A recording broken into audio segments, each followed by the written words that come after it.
त्याचं नाव तर तुम्ही ऐकलेच असेल. बिनधास्त, निडर आणि एक उत्कृष्ट असा आयएस जो धडाकेबाज निर्णयासाठी ओळखला जातो. भेसळखोरी विरोधात त्याच्या मोहिमेमुळे जनतेत मोठे कौतुक होत आहे. अशाच त्याच्या कारवाईची चर्चा पुन्हा सुरू झालेली आहे आणि यासोबतच अनेक प्रश्न उपस्थित झालेले आहेत. 25 मे 2000 रोजीपासून आयुक्तपदाची सूत्रे हाती घेतल्यानंतर मुंडे यांनी राज्यकारभार मोठ्या प्रमाणात छापेमारी मोहीम राबवली. गुटखा, बनावट उत्पादन, भेसळयुक्त अन्नपदार्थ यांची त्यांनी मोठी कारवाई केली. अनेक मोठ्या व्यावसायिकांवर कायदेशीर कारवाई करण्यात आली. त्यामुळे भेसळखोरांमध्ये भीतीचे वातावरण निर्माण झाले. झालेल्या पत्रकार परिषदेत त्यांनी आतापर्यंत कारवाईची माहिती दिली. पुढील काळात कोणत्या क्षेत्रावर लक्ष केंद्रित केले जाणार आहे याचेही संकेत त्यांनी दिले. त्यांच्या या भूमिकेमुळे अनेक बड्या हितासोबत म्हणजेच की हितसंबंधासोबत धक्का बसल्याची चर्चा आहे. त्यावेळी त्यांच्यावर गुन्हा दाखल होण्याची बातमी आता समोर आलेली आहे. मुंडे हे पत्रकार परिषदेत बोलत होते. मुंडे यांनी सर्व कारवाया कायद्याच्या चौकटीत राहून केल्याचा दावा केला आहे. जनतेच्या आरोग्याशी तडजोड करण्याविरोधात कठोर भूमिका कायम ठरणार असल्याचे त्यांनी स्पष्ट केले. त्यामुळे त्यांच्या समर्थकांनी त्यांना पाठिंबा दर्शवला आहे. प्रकरणामुळे राज्यात मोठी राजकीय आणि सामाजिक चर्चा रंगलेली आहे. वर्धा जिल्ह्यातील गोरज भंडार या संस्थेवर करण्यात आलेली कारवाई या वादाचे केंद्रस्थानी असल्याचे सांगितले जात आहे. भेसळ आणि विनयभंग तक्रारीची दखल घेत एफडीएने तपास सुरू केला होता. तपासात दूध, दही आणि तूप आणि पनीरचा साठा जप्त करण्यात आला. तसेच संबंधित केंद्राला सील करण्याचे सुद्धा आले.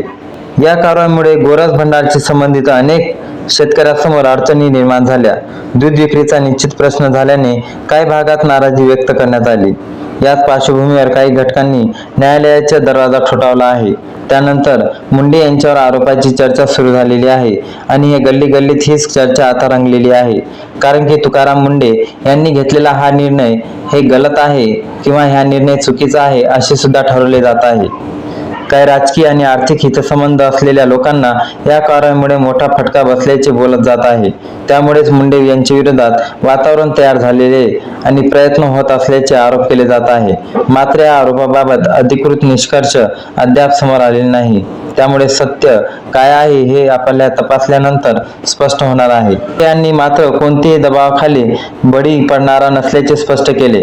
लोकांच्या आरोग्यासाठी आणि जनहितासाठी सर्व निर्णय घेतल्याचे त्यांनी सांगितले. दोषीवर कारवाई पूर्णपणे होईपर्यंत मागे हटणार नसल्याची भूमिका त्यांनी स्पष्ट केली.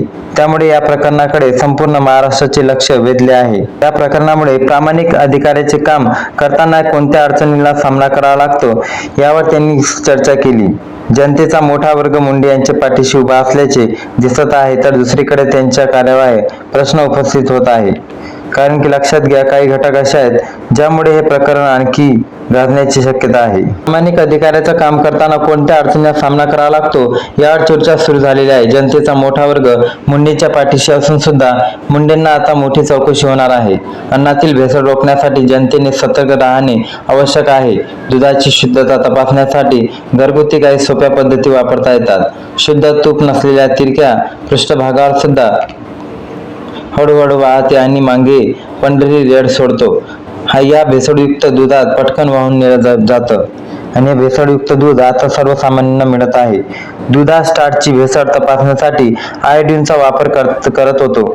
आयोडीन टाकल्यानंतर रंग निळा झाला तर स्टार्चची भेसळ असल्याचे समजते. अशा सध्या चाचण्यामुळे ग्राहक अधिक जागरूक होऊ शकतात. अन्न भेसळी विरोधात जनजागृती करणे हे काळाची गरज आहे. आरोग्यदायी समाजासाठी भेसळयुक्त अन्नपदार्थ उपलब्ध होणे अत्यंत महत्त्वाचे आणि गरजेचे आहे. प्रयत्न केल्यास हा प्रश्न कमी होऊ शकतो. जनतेचे विभाग संशयास्पद अन्नपदार्थाची तक्रार नको. विभागाकडे पुरावे आहे आणि करावी लागणारच आहे. विभागाने केलेल्या जागरूक नागरिकच भेसळ विरोधात लढा अधिक मजबूत करू शकतात. म्हणून शेतकरी बांधवांनो, तुकाराम मुंडे यांची कारवाई तुम्हाला कशी वाटते आणि बिनधास्त आणि बेधडक हा व्यक्ती कुठपर्यंत जाऊ शकतो, त्यांची बदली होऊ शकते का? तुमच्या मनात काय प्रश्न चालू आहे आणि काय विचार चालू आहे ते कमेंटमध्ये नक्की कळवा. आणि असेच व्हिडिओसाठी आपल्या चॅनलला सबस्क्राईब करून व्हिडिओला लाईक करा आणि जास्तीत जास्त आपल्या मित्रांपर्यंत हा व्हिडिओ शेअर करा. धन्यवाद.